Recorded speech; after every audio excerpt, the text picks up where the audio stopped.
in that time period, there's a lot of really, really awful things that happen. You have these Bolshevik commissars saying like, yeah, people are very upset because we are requisitioning their livestock. I'm getting Russian language speaking Bolsheviks' perspective on the region. And I think that's very different than, other people's perspective on the region. So leaders within what becomes Kazakhstan, within what becomes Uzbekistan, having their own ideas and wanting to pursue their own agendas. Russian scholarship, especially since the war, that's a question unto itself, just because everything has become so much more politically charged. There's a lot of professors and scholars in the United States that have really started to emphasize looking at Central Asian source material, that have been really started to emphasize looking at like Central Asian scholarship about the region, and I think that's absolutely the right approach to take.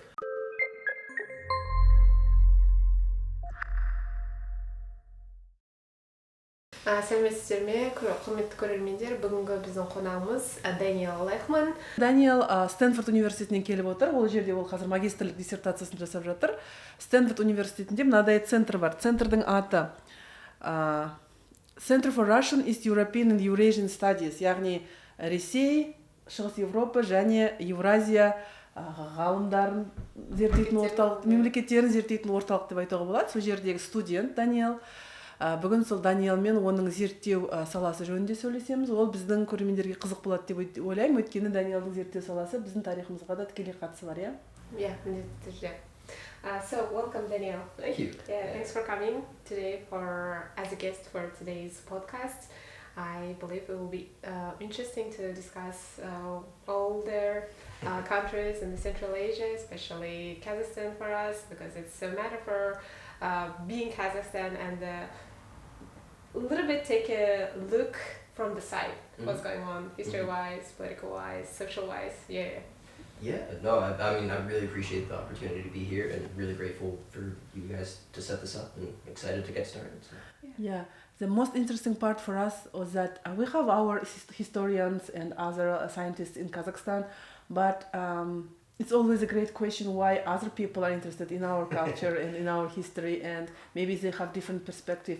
So that's why we wanted to ask you some questions maybe we don't have answers back at home. Yeah. I mean, I look forward to it. I'm definitely, still a student, still learning, so yeah. Trying to make sure I don't trip over myself too much, but yeah. So your current research focuses on Soviet archival materials from 1918 to 1924. Mm-hmm. So this period is very crucial and important for us, but it's often overlooked. Mm-hmm. So I don't say that this period of time are very interesting or trendy for Kazakhstan right now. Maybe we can talk about reasons later, but it's a period when Bolsheviks were expanding in our territory in Central Asia and Kazakhstan. So why are you focused on this particular period of time and particular region? Yeah, so I think I'm interested in the time, that time period specifically, for any number of reasons. I think first, it was a relatively new time period for me when I just started doing research and trying to figure out what I wanted to study during my master's program. This was like a time period I was sort of familiar with but not super familiar with, and I'm just kind of very naturally curious, so then once you pull on a thread and it starts unraveling, you get really interested. But I think the reason why I've stuck with this time period is because it's such a dynamic time period.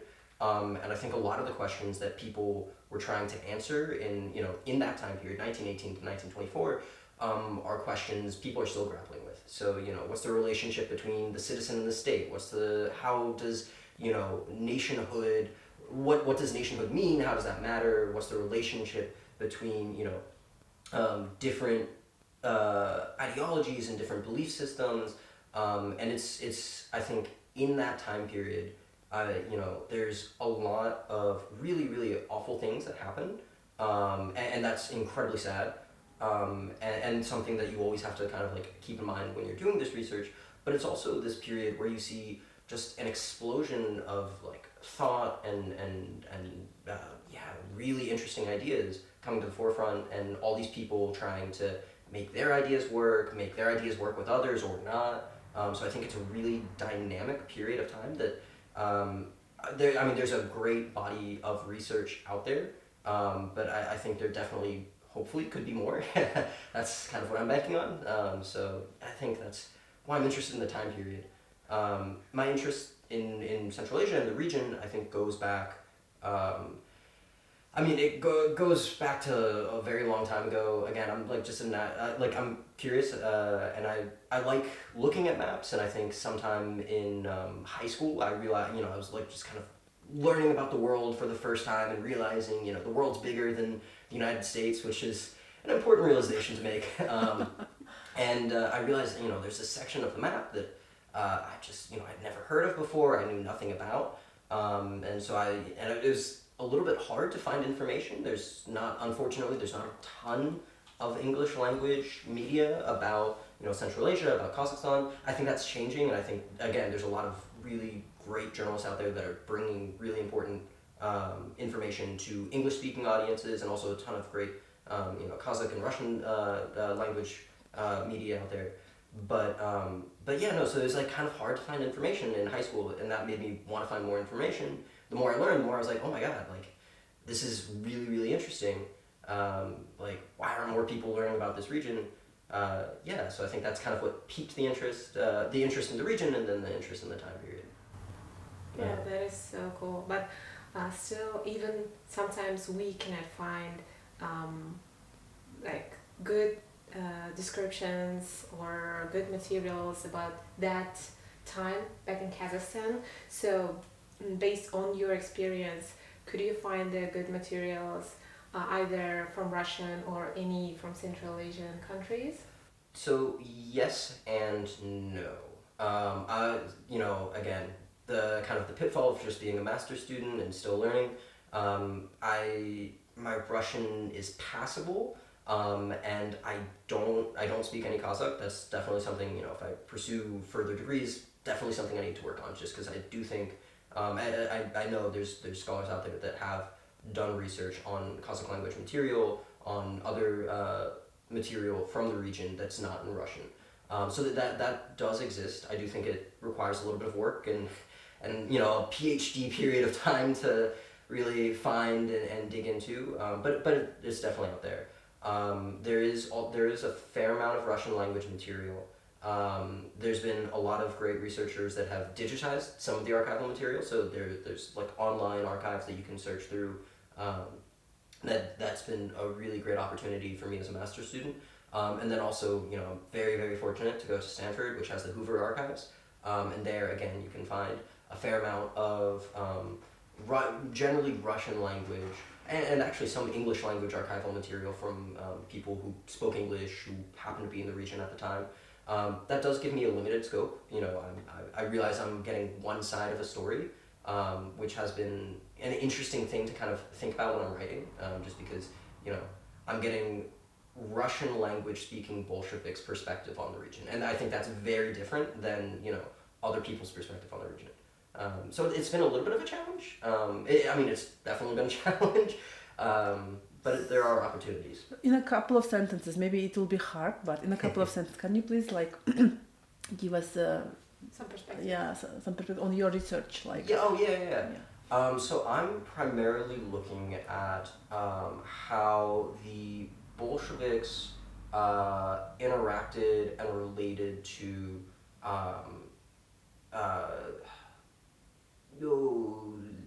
national communists, maybe. Or allies from Central Asia, people that were either Central Asian members of the Bolshevik Party, or were members of Central Asian political movements or parties that were aligned with the Bolsheviks, and how those groups interacted, how they struggled between themselves, how they cooperated. That's kind of the overarching question I'm looking at, and how that kind of affected development in Central Asia in the 1920s and beyond. What country or what countries are you focused on? Central Asia consists of several countries. Yeah. So it gets a little bit tricky because 1918 to 1924, you you don't have the same political entities that exist after that period of time. So I'm looking at, the entities I'm looking at are within the Turkestan, Soviet Socialist Republic, Khiva, Bukhara, and obviously after 1924, these entities get kind of split up and then turn into the Central Asian republics that we more or less still know today. So I'm generally looking at kind of southern Central Asia. But that being said, the relationship between the Bukharan People's Soviet Republic and then the Bukharan SSR and like the Turkestan Republic, Soviet Republic, is a very important one. So you can't look at one without the other. And it's interesting, I think, too, because there's relationships between these two different entities, and then there's also a relationship with Moscow. So there's all these interconnected relationships and different people and different groups pushing for different things, and there's in the archives you find so much so many snide comments from one Bolshevik about another Bolshevik. This person understands the region, this person doesn't understand the region. Oh, they're not really a communist. So it's kind of been very entertaining to watch the bureaucratic backstabbing occur through the archival material. Yeah. So mostly their connections between their that time, the beginning of the Soviet Union or Bolsheviks, was the other sides of the relations was building with the traditional leaders, local leaders, or elites, right? And they were just providing their point of view to their upcoming building of their promising Soviet Union, right?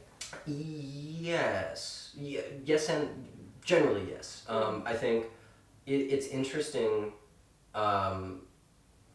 looking at the archival material. You'll see some notes from Bolshevik leaders in Russia complaining about the local Communist Party, local leaders acting with way too much autonomy.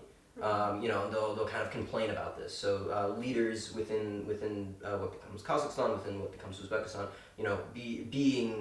having their own ideas and wanting to pursue their own agendas, and really kind of be worried about this and complain about this. But then the flip side is you'll also get letters, from Russian Bolsheviks who are in either cities or in the region at the time, who are writing back to Moscow saying like, hey, everyone here is really upset that we're like Russia and Moscow is too involved and is undermining the independence of these local leaders, local leaders. So there is like this push and pull where, and I think even within Moscow, different leaders have different ideas for what becomes the Soviet Union, what that looks like, how much autonomy different regions have, are they independent, are they not independent? For a while, Bukhara and Khiva were actually, they maintained their relationship with Soviet Russia through the Ministry of International Affairs, briefly. So that's like a different country. Yeah, different country. What about Turkestan? It was not, right? Turkestan was part of, it was part of Soviet Russia. It was administrated differently. So Turkestan was more involved within Russia, and Bukhara and Khiva were like more of a distant. That's my understanding. Yeah, I think that's the pitfall of archival material is always what people write isn't always true. So what those differences actually are. There has been again really great scholarship about those differences, but I am a little older than, not little but big, older than Arai. So when I grew up, we had these lots of Soviet books in our household. And there was no internet. I grew up in a very rural area, and so it was my only entertainment, reading these Soviet books. So the main thought I took from these books is that Kazakh Christians, how do you say Christiania? Peasant? Peasants, yeah. So Kazakh common people, they were happy when Bolsheviks came. They were like happy to be liberated, to get rid of bias, that women were happy to get their freedom. So this was the main thought in these books. Right now, I can see that was an ideology, propaganda books, right? Even though they were like fiction books. So can you tell us what was the reaction of population of Central Asia countries when Bolsheviks came? So in 1917 there was like big revolution, riots in St. Petersburg. Here in the steppes, they're not aware of this. So Bolsheviks came. What happened? What was their reaction? Yeah, so because we've been told that it was a beautiful collaboration instantly from the beginning, but we haven't material about any resistance or mix of that. So if you can say more about that. Yeah. I mean, I think want to be cautious here, just because this is something that I'm still learning about, and again, especially just pitfall of not being able to speak Kazakh or kind of access that source material. I don't want to jump too far out. As I understand it, though, I think there definitely were elements. I don't think it was a complete fiction to say that there were positives that were brought about, like the Bolsheviks. Especially related to gender, that was something that was an important aspect. And I do think that there were people on the ground that were working to improve the lives of the workers and all the things that I'm sure were in the Soviet books. So I think there probably is a little bit of truth there. I think obviously much more complicated situation.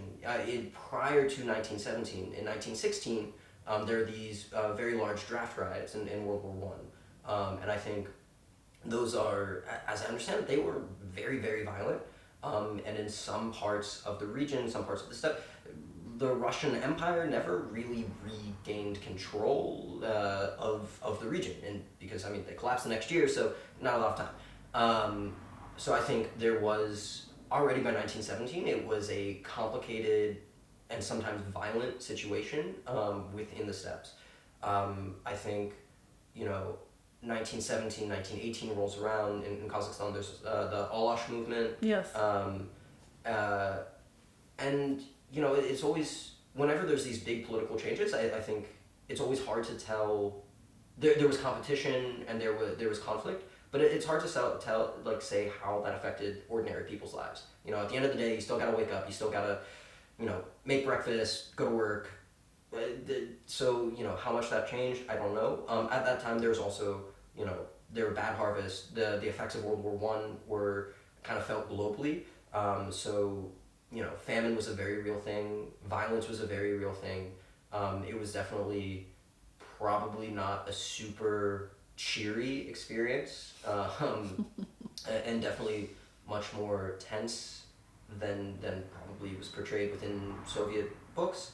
But I also think it was a very complicated. I think there was probably a lot of hope or maybe opportunity. People maybe saw opportunity there. So you always gotta caveat that. But I do think it was a difficult time period for a lot of people within Kazakhstan, within the greater parts, within really most of the world, but then also especially within the former territories of the Russian Empire. Yeah. I also sure that some elites, local elites, were hoping that there's going to be new world, new systems, which makes their countries even better. But it was a mixture of everything, and I think at that time the political point of view was maybe divide and conquer, and everyone has their own opinion about the situation, and also made an action according to that. So, sorry for interrupting. So Russian Empire, they had the Central Asian countries as part of their empire. Empire collapsed. Bolsheviks came to the power. So they wanted to keep these territories from the very beginning, or they considered some thought that they might give them independence. So were the Bolsheviks also imperialists or not? Oh, that's there is definitely. That's a really big question, and I think a really good question. It's from the perspective of Russian-Ukraine war right now. So it's just Bolsheviks, okay, they came they have power, they have a huge territory, but revolution was mainly in Russia, right? Not in Kazakhstan. So what were their thoughts to keeping these territories or not? I mean, yeah, I think there's probably an evolution of ideology or an evolution of idea.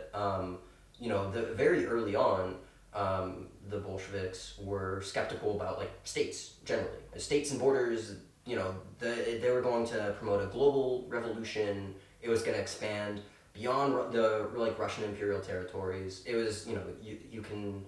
There's really interesting stuff in the archives where you're reading about, we're going to expand to Afghanistan and Iran and India. So they wanted to expand Bolshevism ideas, not Russian imperialism? So that was initially, there was like this idea, that like we're going to expand Marxist thought, because as I understand it, they were, at least originally within Marxist thought, the state's just kind of a stage. I might be kind of out over my, I think they were skeptical of the idea of states, and they were just it was going to be a global revolution, right? Okay. That being said, I think, very quickly, and especially looking at what, these Russian Bolsheviks are writing back and forth about the region. There is also, I've gone through a little bit of archival material from, Tsarist, Russia, and the tone is very similar. Their kind of thought process about Central Asia, very similar.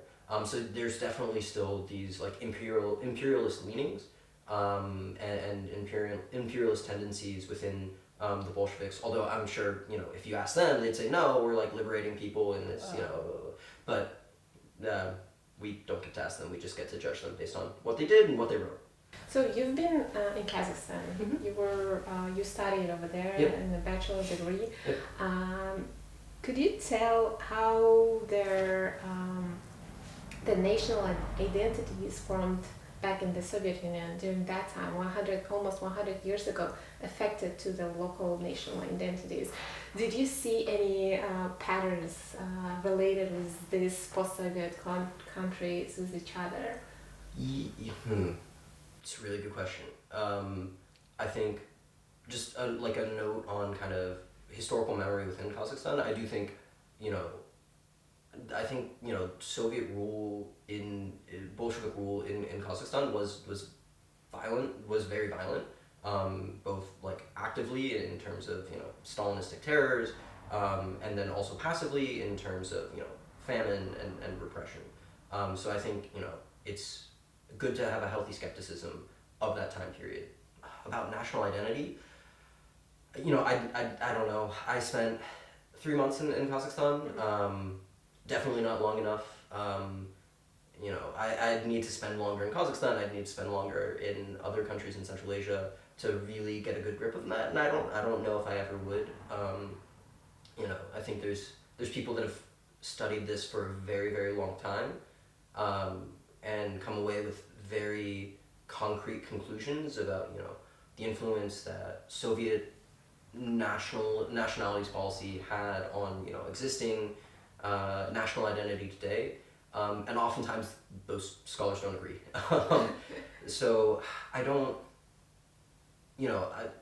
what did I see? I don't know, I think in some ways it was, Almaty was a very, very interesting experience, and I had a really cool opportunity to meet a lot of people and talk to a lot of people. Really enjoyed it. And I mean, obviously, the Soviet Union was a 70-year, very impactful piece of Kazakh histories, and that left a lot of marks. And the collapse of communism was also a very impactful and hard period of time, and I think that also left its impact on society. It'd be impossible for it to not.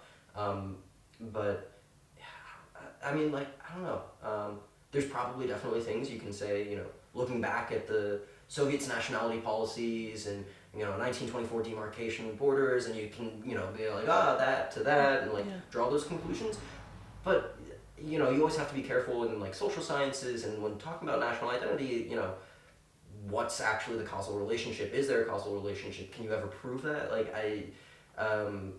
Those are really good questions. And I'm going to opt not to answer them. That is fine, totally, because even sometimes we might not know everything, and we cannot also connect all the points with each other and see some good conclusions. But overall, you're studying Central Asia, Russian, and all related nearby countries. Was there any reason the America for being interested in that part of the world, or especially Stanford? The United States, I think, was interested generally in what was going to happen after the collapse of the Soviet Union. It's a big question, a rival for 40 years or something, I'm bad at math, collapses, what's going to happen next? In Kazakhstan, the story that I think is pretty well known is, there's the denuclearization efforts, the really incredible success and cooperation of the United States, Kazakhstan, about, getting rid of these very dangerous weapons, securing the dangerous weapons. And I think that was a huge success, and I've definitely, heard people talk about their involvement in that kind of cooperation proudly, and that's something that I think a lot of people that look at the region still look at as a success. So that was in the 90s. I think, unfortunately, in the 2000s, a lot of interest in Central Asia, rightly or wrongly, and this is, just my perspective, but rightly or wrongly, a lot of the interest in Central Asia was related to Afghanistan. The United States invasion of Afghanistan, I think, there was interest in how the United States could support itself in the region, how it could support it. There was, never in Kazakhstan, but I know, there's the Manas Air Base in Kyrgyzstan, and then there was briefly the K2 base in Uzbekistan. So there was some interest in Central Asia through that. And then, of course, also in the 2000s, you had development of the energy sector, oil and gas, which I think was another reason for the United States to be interested. And now, more and more we're hearing about critical minerals or rare earth minerals. I think the United States has a number of different areas where it's interested in Central Asia. It's probably not the region it focuses on the most, but there are definitely interests there. Stanford, I think, has a different... Stanford, the Hoover Institution at Stanford has been focused on communism for a very long time, and Herbert Hoover, who was president, but before he was president, he was the head of the American Relief Agency, which headed the response to the famine in former imperialist Russia, during, I think, right after World War I. So they were there trying to alleviate food and alleviate food insecurity and whatnot. And so I think that's actually how the Hoover Institution got started. Is a lot of people were leaving former imperialist territories, former Russian territories, and they were taking their documents with them. And Herbert Hoover was connected with Stanford and said, "Hey, we'll take the documents, we'll make an archive." And then throughout the Cold War period, the Hoover Institution became very interested in questions of authoritarianism, questions of communism, and did a lot of good work to get a ton of archival material, both from Russia and from about the Communist Party. And then after the Soviet Union collapsed, I think their scholars did very good work as well in trying to make sure that documents and archival material wasn't lost, and if it didn't have another home, to put it in the Hoover Institution. So that's kind of the connection.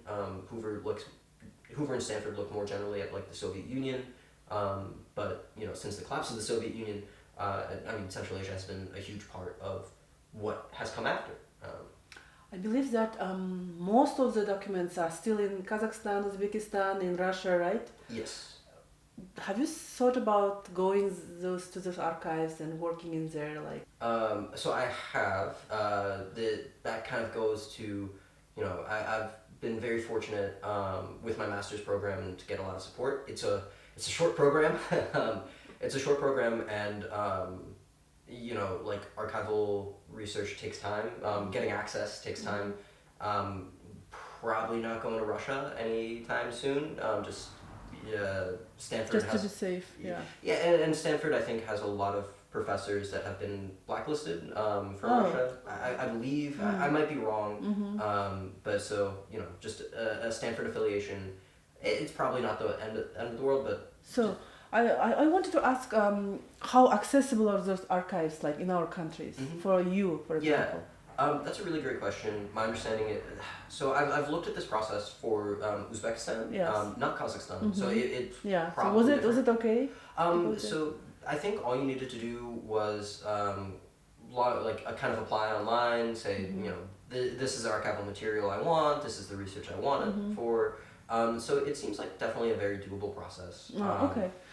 My question was leading to this. So in Uzbekistan, Kazakhstan, and other Central Asian countries, are there like scientists, historians interested in that time period, and do you have connections with them?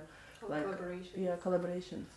So yes, there are. I think I think there has been a lot of good work from and really important work from historians in Central Asia within different institutions or affiliated with different institutions about bringing this like period of history to light. They've done really fantastic work. I unfortunately don't have any really connections with them or collaboration with But them. maybe you're familiar with their work. So is there a difference between, for example, Russian historians and Central Asian historians' point of view on this particular period of time and this territory? Probably. And so I think Again, it might be like a very narrow field of history, right? Yeah. But it's impacting our lives because of this war. Again, how do we see this Soviet period is very important, and how Russian historian, Russian government sees this Soviet period is also important too. So I just want to know. So you are like from third party, from Stanford, from the United States. Over there, like Central Asian region, with growing national identities and decolonization processes. Second part of this conversation is Russia itself. So they probably have different points of view. You as history is not super objective science, right? Is it or not? So right? So you are like from third party, like from United States. What is American historians' view? What happened in 1918s, 1924 in the region? What was that? I just want to hear this. Yeah, so I think trying to be like objective. Trying to be. Yeah. So I mean, I think those are really those are the right questions to be asking. I think Russian scholarship, especially since the war, that's a question unto itself. Just because everything has become so much more politically charged, right? So I think in prior to the war, I do think there was good work being done by Russians, and like legitimate questions being asked, right? Like legitimate research being done, and now I think everything takes on a more politically charged approach, and I think it's good to be skeptical of that work. So I think, but I think different historians have different approaches, have different perspectives, and just kind of worldviews, and that I think the war has changed what they're able to publish and what they're able to say, especially within Russia. But I mean, within Central Asia, I think you have very good historians that have done really, really interesting work and really important work. They also have their own worldviews. Many of them are a little bit older. They grew up during the Soviet period, and I think that also definitely maybe influences their own work. I don't want to. These are people that know so much more about the region than I do, and I've got a ton of respect for them. From the United States perspective, I mean, I don't know. I think there's a lot of professors and scholars in the United States that have really started to emphasize looking at Central Asian source material, that have been really started to emphasize looking at like Central Asian scholarship about the region, and I think that's absolutely the right approach to take. So before it was not like this. Before Russian and Eurasian studies were like more focused on Russian point of view, right? Yes, and I think when did that shift happen? That's a really good question. And why? I think it was a gradual shift. I think especially prior to the collapse of the Soviet Union, just the majority of sources and opportunity and material out there was Russian. and the majority of voices you heard were Russian. So in that sense, you know, not entirely, but maybe more so. After the collapse of the Soviet Union, I think there was still this tendency to just kind of, you know, I mean, Bolshevik, like Russian, or like all Union sources were more readily available. More scholars in the United States spoke Russian than Kazakh or Uzbek or Tajik or Kyrgyz. And so I think there's still this tendency to kind of look towards the Russian sources, just because that was what was accessible. And then probably early to mid 2000s-ish, there started to be this kind of like, well, hold on, there's a whole nother side to the story. And I think that it's been growing, and I think even prior to the war, there was a really big emphasis on, you know, like making sure that you're hearing these voices, considering them, and also promoting them, because I mean, growing up in a place, you know so much more about that place. You know, I'm by no means an expert on American politics or whatever, but just like, you know, growing up in the United States, I've got a pretty sort of good sense of, you know, how local government works and how state government works and federal and how that interacts.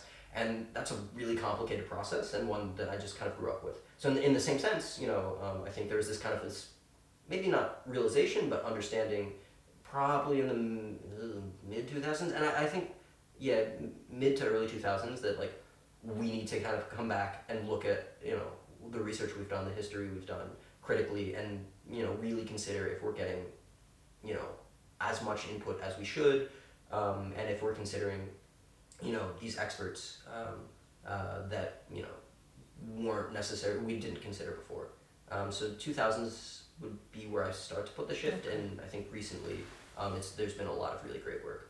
So I just want to try to understand this period, right? Like there is a civil war, гражданская война, so-called. In our schools, in textbooks, we know that civil war was from 1918s to 1920s, 20, I think. Yeah, I don't know.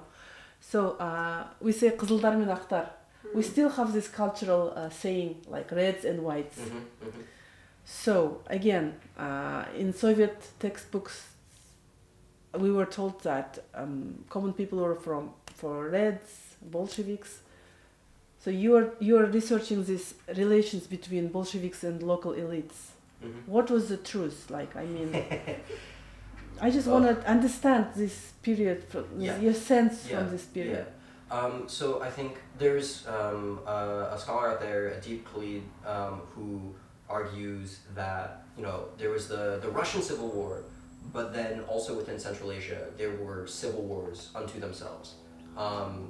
And the argument that he makes, and I really hope I'm not butchering this, is, you know, if you look, so for instance, within the former emirate of Bukhara, you know, the civil war is ongoing, right? The Russian Civil War. There are anti-Bolshevik forces and there are Bolshevik forces. Yeah. That's the very easy explanation. That being said, if you look at some of the quote-unquote anti-Bolshevik forces, their main enemy isn't someone in Moscow. It's not the Bolsheviks. Their main enemy are, you know, is Fayzullah Hojayev, and, you know, the Bukharans that took control of the Bukharan government. So they're, you know, probably not fans of the Bolsheviks, but really that's not who they're fighting against. You know, they want to see the former emir come back, or they, so it was a conflict between two sides where the Bolsheviks picked one side and were like, we're going to support this side.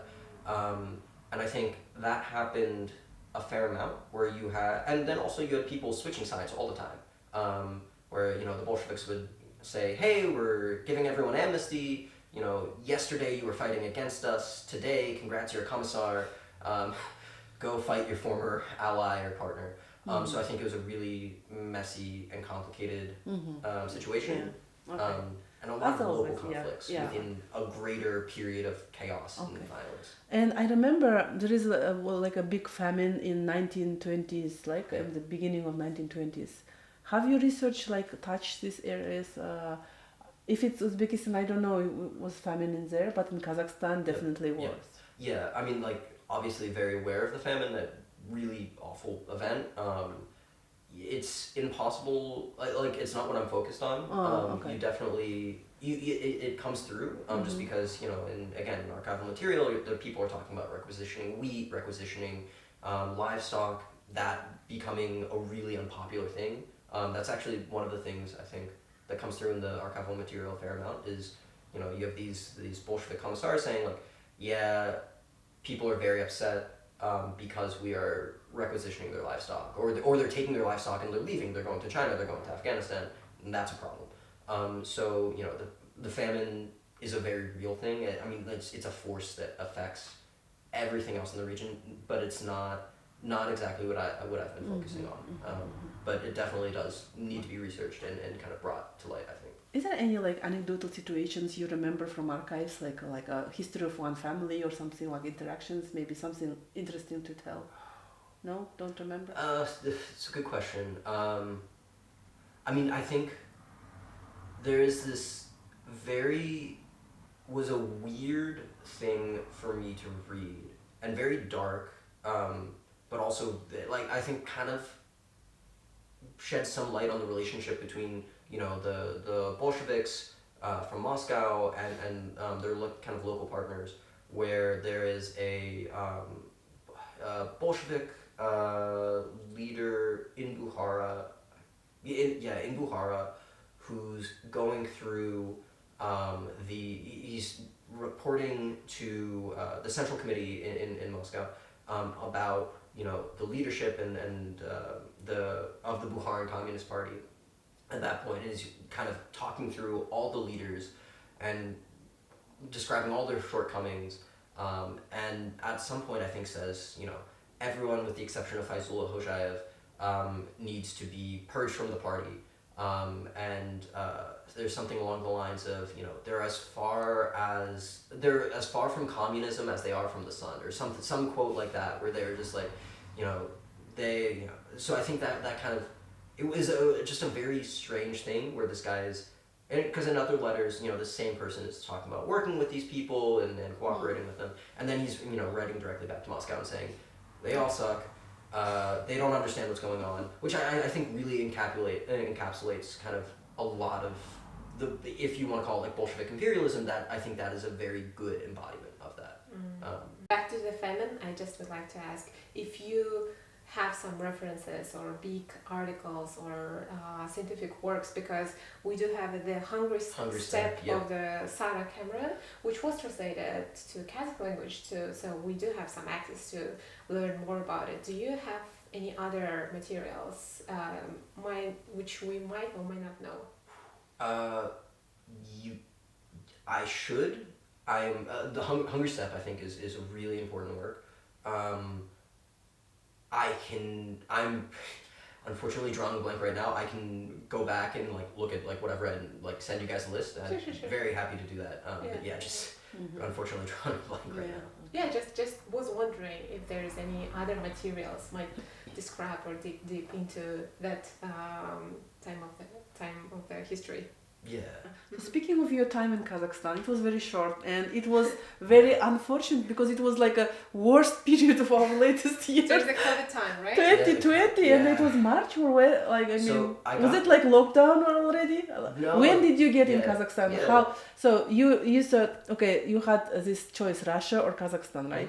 Yep. Because both countries speak Russian fluently. Why Kazakhstan?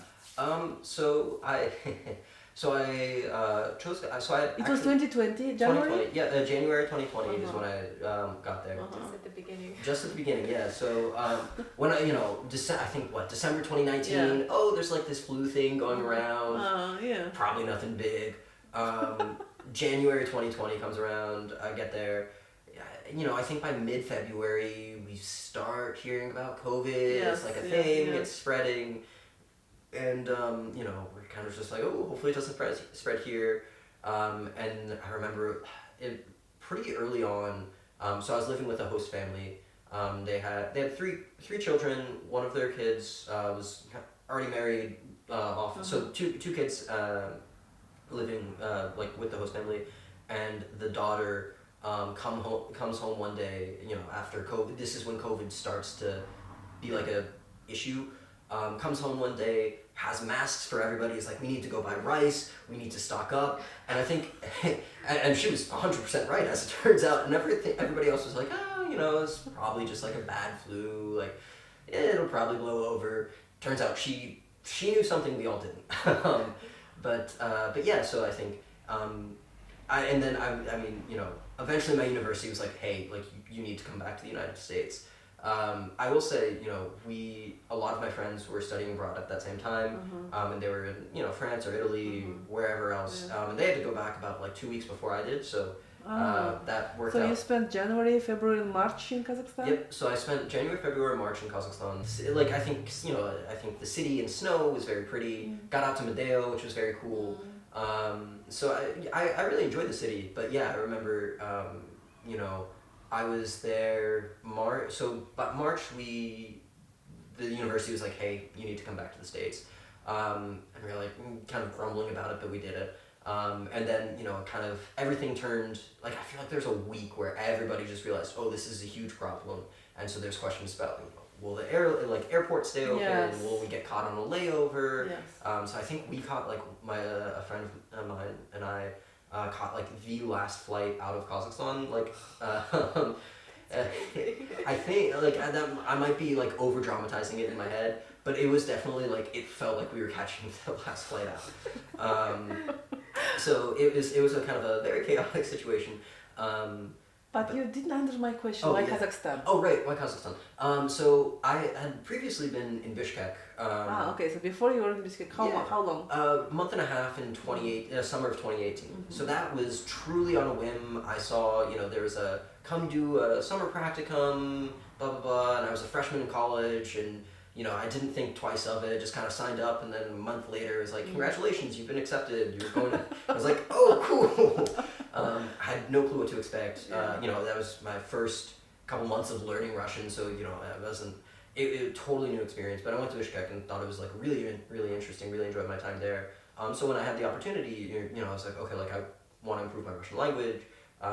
You know, I had this opportunity like Russia or Kazakhstan.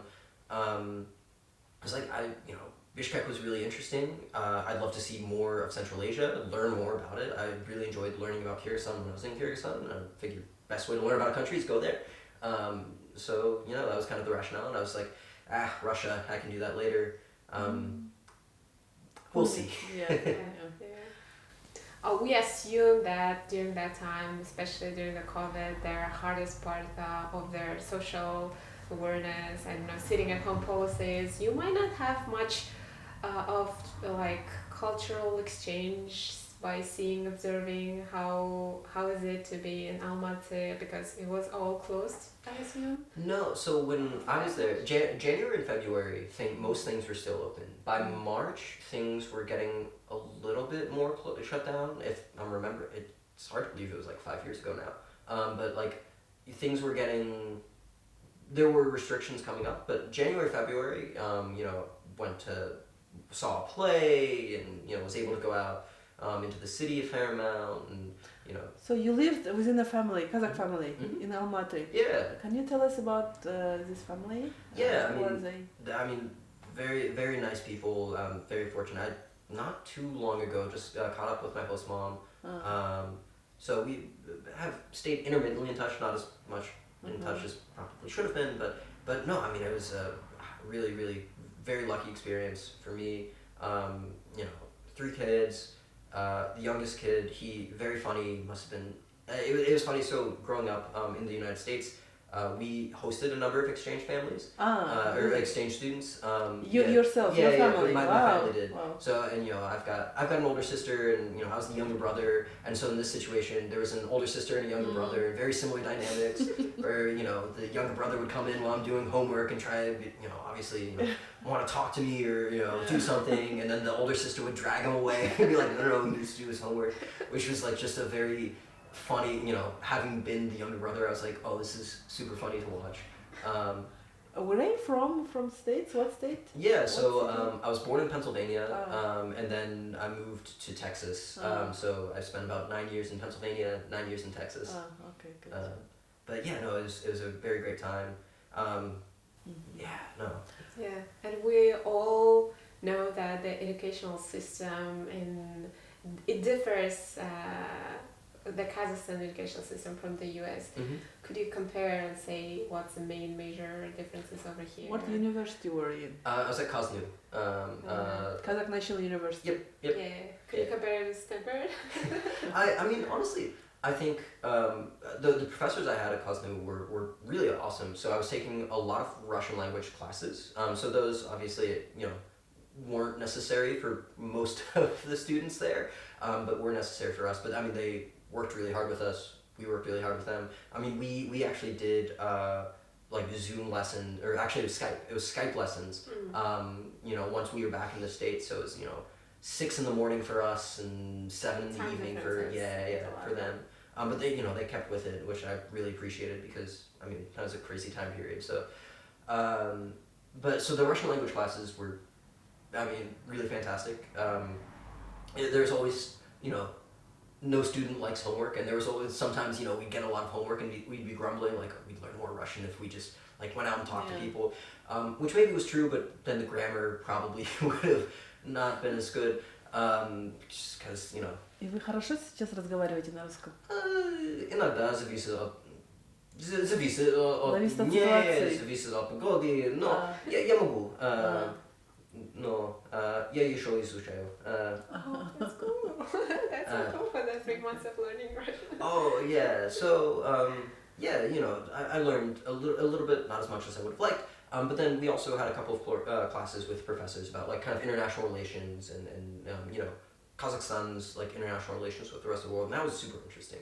And there, obviously Stanford, you got a great education, but you also, I think again, there's just so much advantage to being in the country because the professors there were dealing with these issues every day. They like just understood the minutia in a way that it's really, really hard to appreciate unless you are there dealing with them. So again, because of their COVID, it might be a little bit of different experience, but could you observe the note of Kazakh identity, revival or renaissance over there? Yeah. So everyone was speaking Russian to you, right? And on the streets. Mainly. Yeah. Every once in a while I'd be like, "Wow, my Russian is really bad," and then I'd hear kind of like a word that I'm like, "Oh, that's Kazakh." Okay. Cool. Okay. And yeah, my little host brother from time to time would kind of like slip into this like Russian Kazakh mix, and again it'd be like, I have no clue what you're saying, and then the older sister would come by and be like, you need to speak Russian to him. He doesn't understand. So I learned Rahmet. I got that down. I think for me, like, it was definitely the bus station, or the buses would announce everything in like Russian and Kazakh, and stuff like that. That was like definitely noticeable. As someone that was kind of my first. Really, that was my first experience in Kazakhstan. I didn't notice a change because I wasn't there beforehand to notice that change. And again, I think 3 months really just wasn't long enough. It's just like But I mean, it definitely was interesting to see. I went to a lot of museums while I was there, so it was interesting to see what was emphasized, what wasn't emphasized. After that travel or study or experience, you came back and you spent some time working in a think tank. So I worked at... We've read in your LinkedIn page. So, can you tell us about that period of time? And so you decided to use your knowledge of region in that way. So I graduated from undergrad, needed a job, and it just so happened that, think tank was hiring, so I ended up working at the think tank. Which was really interesting. I had very cool opportunities to work with, retired U.S. government officials. Got to learn a lot from experts, both American and from Kazakhstan, from Uzbekistan. So that think tank called Caspian Policy Center. Yep. Caspian Policy Center. So it was focused on, countries around Caspian Sea. Yeah. So it was focused on countries around the Caspian Sea, also around, I think, more broadly, South Caucasus, Central Asia, and kind of Russia included in that. Very interesting. In 2022, when the war started, you were working on there. Yes, yeah. For Can you please tell us about that day and I mean how that affected everyone? I mean, yeah, I think. And yeah, it was. I mean, very very sad, very sad and very serious, very scary time. I think for a lot of people. I think by February 2022, there had been this question for months: will they invade? Won't they invade? What will it look like? What was the prognosis from Caspian Policy Center? I don't think we ever actually had a public prognosis. I think our different senior fellows, different. No people, one saw it coming. People, I think, it was one of those interesting things where I think there were a lot of facts on the ground that seemed to suggest like yes, this was a very real possibility, but it just seems so crazy, like inconceivable, like. Full-scale war, that level of violence. How do you think this event changed Americans' perspective on Central Asia? It's a good question. There was renewed skepticism towards Russia. It's they invaded a neighbor, so I think that's probably a very fair. But there's increased kind of skepticism and tension about Russia and Russia's role. I think unfortunately for a lot of Americans, there wasn't probably a lot. Maybe that's unfair, but I don't think there was a huge kind of consideration about Central Asia when Russia invaded Ukraine. I do think there was maybe renewed interest in Russia's role in Central Asia at that point. I think a lot of Americans, unless they have business interests or family relations or have been to the region, I don't think they unfortunately think about Central Asian countries all that much. I think that's changing. I think more and more there's more connectivity. And more opportunities and more connections between the United States and the region. So I do think that's changing, but I think it's changing slowly. That was all our questions that we would like to ask from you to get some answers, explanations. On the flip side, do you have any questions for Central Asian culture-wise, language-wise, history-wise? We might not know for sure, but we can try to explain a little bit or share our point of view. Oh, so many. So I think what I'm always very curious about is just, coming from Kazakhstan, are there questions or misconceptions that you read from either journalists or from academics, historians, where you're well, that's just wrong? Or are there these, from the United States, are there things you read where you're that doesn't seem right? Big misconceptions. Do you have any examples? Just more if you're reading English language news about Kazakhstan, is there something where you're well, okay, that just doesn't seem right? I think Borat is not true. Okay, I think I know what you're talking about. So, but it's not from United States scientists or media newsmakers. It's more about Russian media field. So they have this understanding that Jews system in Kazakhstan, I don't know if you know about it. Yeah, it's very important and still important in government and policy making. It's not true. Yeah. We know each other's Jews and Ru. We can ask which tribe are you from, but it doesn't influence our relationship at all. That's a big misconception. Bias? But I don't know if it's bias or not, but bias? I don't know if United States is interested in researching Jews or how Jews influence our life, but it's not that big. It was funny when I first learned about the Jews. It was you learn about it and then you see it everywhere and then you very quickly realize oh, okay, sure, it's a thing, but It's not. a thing, yeah. I'm from Texas, so I'm from the Jews. Yeah. Okay. You're How just does it influence? sharing some information Yeah. about your roots, Yeah. just to know where you're from and how. And also, personally, I would love for American journalists focus on other things rather than all. It's true that we have an authoritarian government, but we are bigger than that, and much more than that. It's we have this box, like American journalists have box labeled authoritarian countries in Kazakhstan. Okay, Kazakhstan, lots of oil, rich in gas and oil, and authoritarian. That's it. It's our stereotype about us. I mean, we might have a bigger culture, a more interesting history, or complicated stuff, but it's not that simple as it, from my perspective. No, yeah, I think that makes a lot of sense. So there was a really, from scholar Timur Dadabayev, he did a lot of really interesting kind of oral history work in the 1990s in, I want to say, I think it was across Central Asia, I could be wrong. But one of the real, one of my favorite stories that he collected was museum guard, worked in some Soviet museum, statue of Lenin, and he prayed 5 times a day under the statue of Lenin, and then went home and would drink. So it's just which was I think was such a cool story. Yes. Kazakhstan is unique in that way, right? Yeah. And also personally, but maybe that's my personal trauma, but I don't like when Kazakhstan is perceived like Russian-speaking country only. So when people here in America, students just choose between Russia and Kazakhstan, where do we go study language?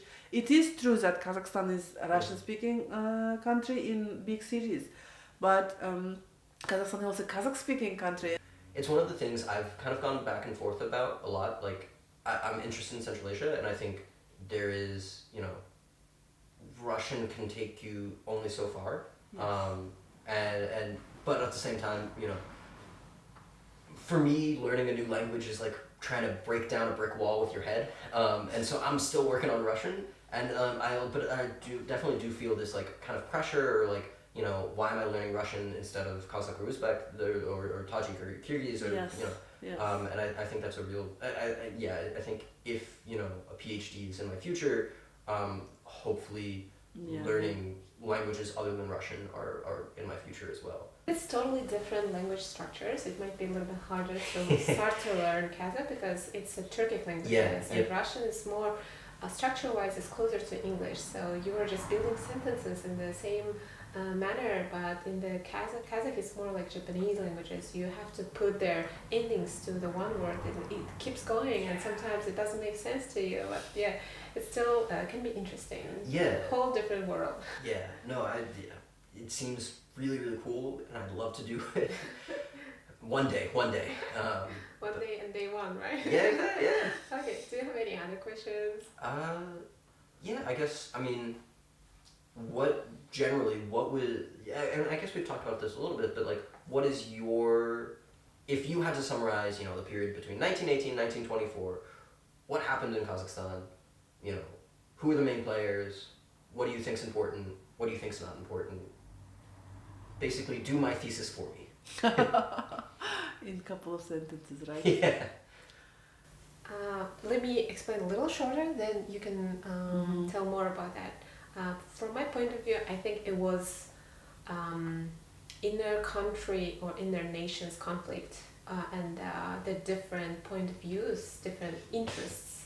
That's why it started to collapse, and it was easy to divide and conquer that area, especially because someone's for real, they wanted some improvements or changes in their country, in their cities, and others preferred to stay with the same maybe lifestyle, and it was good enough for them. So I think all the different people had the different interests at that situations, or maybe for the opportunities they were getting at that time. And so that's my summarize. What do you think about that?